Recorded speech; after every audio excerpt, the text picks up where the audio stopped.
নমস্কাৰ বন্ধু বান্ধৱীসকল আজি মই আপোনালোকলৈ এটা বিশেষ নটিফিকেশ্যন লৈ আহিছোঁ। এই নটিফিকেশ্যনটো শিক্ষা বিভাগৰ ফালৰ পৰা প্ৰকাশ কৰিছে director of elementary education Assam Kahilipara. তাৰ পৰা বিজ্ঞাপনটো আহিছে, আপোনালোকে নিশ্চয় এইটো দেখা পাইছে। হেডিংটো মই আপোনালোকক দেখাই দিছোঁ। নটিচ, এই নটিচটো 14 ফেব্ৰুৱাৰী 2025 তাৰিখে প্ৰকাশ কৰিছিল। ইয়াৰ মেইন পইণ্টটো মই আপোনালোকক জনাই দিছোঁ। ডাইৰেক্টৰ অফ এলিমেণ্টাৰী এডুকেশ্যনৰ ফালৰ পৰা এটা এডভাৰটাইজমেণ্ট আহিছিল। এডভাৰটাইজমেণ্টটো আপোনালোকৰ 8 জানুৱাৰী 2025 তাৰিখে প্ৰকাশ কৰিছিল। তাত কিছুমান LP আৰু UP টিচাৰৰ কাৰণে বিজ্ঞাপনটো আহিছিল। সেই বিজ্ঞাপনটোত আপোনালোকৰ অনলাইন আবেদনৰ তাৰিখ উল্লেখ কৰা আছিল 15 ফেব্ৰুৱাৰীৰ পৰা 31 মাৰ্চলৈকে দিয়া হৈছিল। এতিয়া সেই বিজ্ঞাপনটোৰ ডেটটো চেঞ্জ কৰা হৈছে। অনলাইন আবেদনটো আপোনালোকৰ 3 মাৰ্চৰ পৰা হ'ব বুলি উল্লেখ কৰিছে এই নটিফিকেশ্যনটোত। আপোনালোকে যদি মোৰ ভিডিঅ'টো আগত চোৱা নাই তেনেহ'লে ভিডিঅ'টো চাব, তেতিয়া আপোনালোকে এই বিজ্ঞাপনটোৰ বিষয়েও মই ইয়াৰ পিছতে আপোনালোকক জনাম। আপোনালোকে ভিডিঅ'টো শেষলৈকে চাই থাকিব। আৰু ইয়াতে 3 মাৰ্চৰ পৰা আপোনালোকে অনলাইন আবেদনটো কৰিব পাৰিব বুলি ইয়াতে উল্লেখ কৰিছে।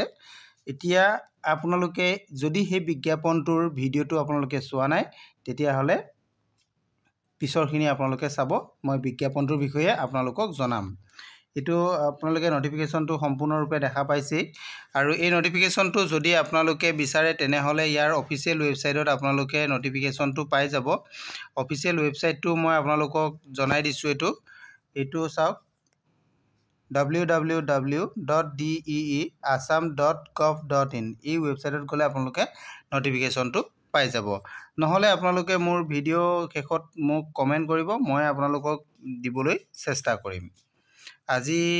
এতিয়া নটিফিকেশ্যনটো এইটোৱে আছিল। এতিয়া আমি ইয়াৰ পোষ্টসমূহৰ বিষয়ে আৰু আপোনালোকৰ শিক্ষাগত অৰ্হতা ইত্যাদি কথাৰ বিষয়ে আজি আলোচনা কৰিম। বাকীখিনি ভিডিঅ' আপোনালোকে চাই থাকক। মই আপোনালোকৰ যিটো বিজ্ঞাপন আনিছোঁ, এই বিজ্ঞাপনটো হৈছে আপোনালোকৰ LP টিচাৰৰ কাৰণে। ইয়াতে এই এডভাৰটাইজমেণ্ট আপোনালোকে দেখিছেনে? 8 জানুৱাৰী 2025 তাৰিখে প্ৰকাশ কৰা হৈছিল।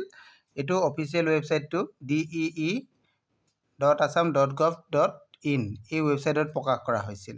ইয়াতে LP টিচাৰৰ কাৰণে মুঠ পদ আছিল 2900 পদ, 2900 পদ ইয়াতে LP টিচাৰৰ কাৰণে আছিল। আৰু এই LP টিচাৰৰ দৰমহাটো আপোনালোকৰ ইয়াতে দিয়া হৈছিলে। স্কেল পেটো আপোনালোকৰ 14,000 টকা পৰা 70,000 টকালৈকে দিয়া হৈছিলে। আৰু লগত আপোনালোকৰ প্লাছ গেট পে থাকিব এণ্ড আদাৰ এলাউন্সেছ ইয়াতে থাকিব। এইটো LP টিচাৰৰ কাৰণে। ইয়াৰ কাৰণে আপোনালোকৰ শিক্ষাগত অৰ্হতা, বয়স এইখিনি কথাও আছে। মই প্ৰথমে বয়সটো আপোনালোকক দেখাই দিছোঁ। বয়সটো 18 বছৰৰ পৰা আপোনালোকৰ 40 বছৰ বয়সলৈকে দিয়া হৈছিল। আৰু এইখিনি আনৰিজাৰ্ভ কেটেগৰী অৰ্থাৎ অ'পেন কেটেগৰীৰ কাৰণে দিয়া হৈছিল। আৰু যিসকল এক্স ছাৰ্ভিচমেন আছিলে তেওঁলোকৰ কাৰণে 42 বছৰলৈকে দিয়া হৈছিল। আৰু OBC MOBC সকলৰ কাৰণে 43 বছৰলৈকে দিয়া হৈছিল। আৰু যিসকল SC বা ST প্লেন, ST হিলছ তেওঁলোকৰ কাৰণে 45 বছৰৰ কাৰণে দিয়া হৈছিল। আৰু যিসকল ডিচেবিলিটি কেণ্ডিডেট আছে তেওঁলোকক 50 বছৰ বয়সলৈকে দিয়া হৈছিল ইয়াতে বয়সটো। আৰু এইটো বয়সটো আপোনালোকৰ 1 জানুৱাৰী 2025লৈকে ধৰা হ'ব। এইটো আপোনালোকৰ বয়সৰ সীমাটো। আৰু ইয়াতে আপোনালোকে নিশ্চয় দেখা পাইছে 15 ফেব্ৰুৱাৰী 2025ৰ পৰা আপোনালোকৰ অনলাইন আবেদন হ'বলগীয়া আছিল। কিন্তু সেই অনলাইন আবেদনটো এতিয়া আপোনালোকৰ 3 মাৰ্চৰ পৰা আৰম্ভ হ'ব। 31 মাৰ্চলৈকে হোৱা কথা আছিল। এতিয়া আপোনালোকৰ অনলাইন আবেদনটো 3 মাৰ্চৰ পৰাহে আৰম্ভ হ'ব। এইখিনি কথা আছিলে। আৰু এই পদসমূহৰ কাৰণে আপোনালোকৰ শিক্ষাগত অৰ্হতাৰ বিষয়েও আছে। আপোনালোকে এইখিনি চাই ল'ব পাৰিব। শিক্ষাগত অৰ্হতাৰ বিষয়েও মই ইয়াতে ডিটেইলছ আপোনালোকক জনাই দিয়া নাই। মই 2-এটা বস্তু আপোনালোকক জনাই দিছোঁ। যিটো LP টিচাৰ পদ আছে, সেই LP টিচাৰ আপোনালোকে এইটো নিশ্চয় দেখিছে, এছিষ্টেণ্ট টিচাৰ ফৰ লোৱাৰ প্ৰাইমেৰী স্কুল। ইয়াৰ কাৰণে আপোনালোকৰ শিক্ষাগত অৰ্হতাটো আপোনালোকৰ হায়াৰ ছেকেণ্ডাৰী লাগিব বা ছিনিয়ৰ ছেকেণ্ডাৰী হ'ব লাগিব। তাতে আপোনালোকৰ 50% মাৰ্ক হ'ব লাগিব। আৰু লগতে আপোনালোকৰ কি লাগিব, 2 ইয়াৰ্ছৰ ডিপ্ল'মা ইন এলিমেণ্টাৰী এডুকেশ্যন লাগিব।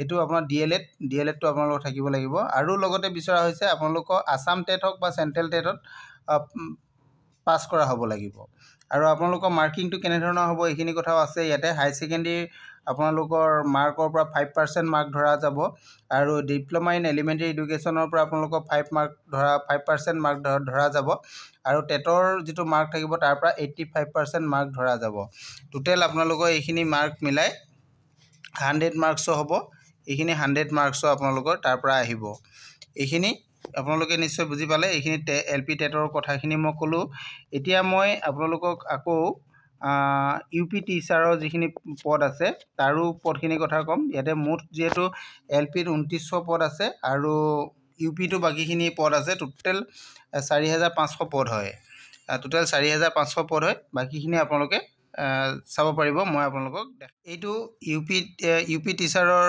এডভাৰটাইজমেণ্টটো আপোনালোকে চাওক এইটো 8 জানুৱাৰী 2025 প্ৰকাশ কৰিছিল আৰু ইয়াতে মুঠ পদ আছিল আপোনালোকৰ 1600 পদ দেখিছে আপোনালোকে 1600 পদ আছিল এছিষ্টেণ্ট আপোনালোকৰ টিচাৰ সায়েন্স টিচাৰ আৰু হিন্দী টিচাৰৰ কাৰণে দিয়া হৈছিল পদসমূহ ইয়াৰো দৰমহাটো আপোনালোকৰ 14000 টকাৰ পৰা 70000 টকা স্কেল পে থাকিব প্লাছ গেট পে প্লাছ আদাৰ এলাউন্সেছ আপোনালোকৰ থাকিব ইয়াতে আপোনালোকৰ বয়সৰ সীমাটো আগৰ ধৰণে একেই থাকিব এলপি টিচাৰ যেনেধৰণে দিয়া আছিল ইয়াতো একেই থাকিব 18 পৰা 40 বছৰ ইয়াতে ওপেন কেটেগৰীৰ কাৰণে এইটো দিয়া হৈছে 40 বছৰলৈকে আৰু যিসকল এক্স সাৰ্ভিসমেন তেওঁলোকৰ 42 বছৰলৈকে আৰু ওবিসি আৰু এমওবিসি সকলৰ কাৰণে 43 বছৰলৈকে আৰু এসসি এসটি প্লেন এসটি হিলছৰ কাৰণে 45 বছৰ বয়সলৈকে আৰু যিসকল পাৰ্সন উইথ ডিসেবিলিটি ক্যান্ডিডেট আছে তেওঁলোকৰ কাৰণে 50 ইয়াৰ্ছলৈকে ধৰা হ'ব আৰু তেওঁলোকৰ 1 জানুৱাৰী 2025 লৈকে আৰু তেওঁলোকৰ এপ্লাই ডেটটো আপোনালোকক একে ধৰণে মই আপোনাক দেখাই দিছোঁ এইটো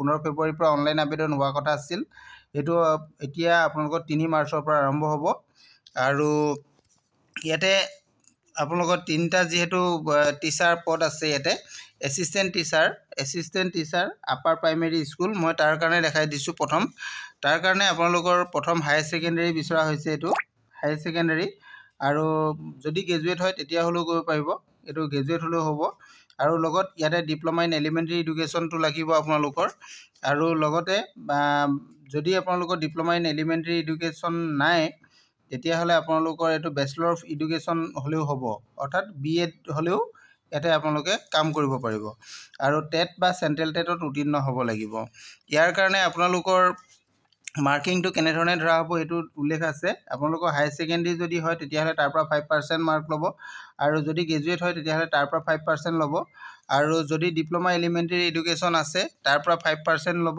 নহ'লে যদি বিএড আছে বিএডৰ পৰা হ'লেও 5% মাৰ্ক ল'ব আৰু টেটৰ পৰা আপোনালোকৰ 80% মাৰ্ক ইয়াতে ধৰা যাব এইটো উল্লেখ আছে তাৰপিছত আপোনালোকৰ আৰু এটা থাকিব এইটোৰ পৰা আহিব 5 মাৰ্ক টোটেল আপোনালোকৰ হ'ব 100 মাৰ্কছৰ এইটো হ'ব এইটো আপোনালোকৰ এছিষ্টেণ্ট টিচাৰ পদটো দেখিলে ইয়াৰ পিছত আপোনালোকৰ আছে যেটো সায়েন্স টিচাৰ কাৰণে আপোনালোকৰ শিক্ষাটো কি লাগিব মই দেখাই দিছোঁ সায়েন্স টিচাৰ কাৰণে আপোনালোকৰ হায়াৰ ছেকেণ্ডাৰীটো আপোনালোকৰ সায়েন্সৰ হ'ব লাগিব আৰু যেটো গ্ৰেজুৱেশ্যন যদি হয় তেনেহ'লে আপোনালোকৰ বিএসসি হ'ব লাগিব এইটা দিয়া হৈছে আৰু বাকিখিনি একে ধৰণে একে বস্তুই লাগিব আপোনালোককো এইখিনি একে থাকিব বাকিখিনি ক্ৰাইটেৰিয়া একে হ'ব আৰু ঠিক তেনেকৈ হিন্দী টিচাৰৰ কাৰণে হায়াৰ ছেকেণ্ডাৰী হ'ব পাৰে নহ'লে গ্ৰেজুৱেট ইন হিন্দী হ'ব লাগিব এই দুটা ভিতৰত হ'ব লাগিব আৰু বাকি আদাৰ্ছখিনি একে থাকিব এইটো হিন্দী টিচাৰৰ কাৰণেও এইখিনি আছিলে আপোনালোকে নিশ্চয় ধৰিব পাৰিছে ইয়াৰে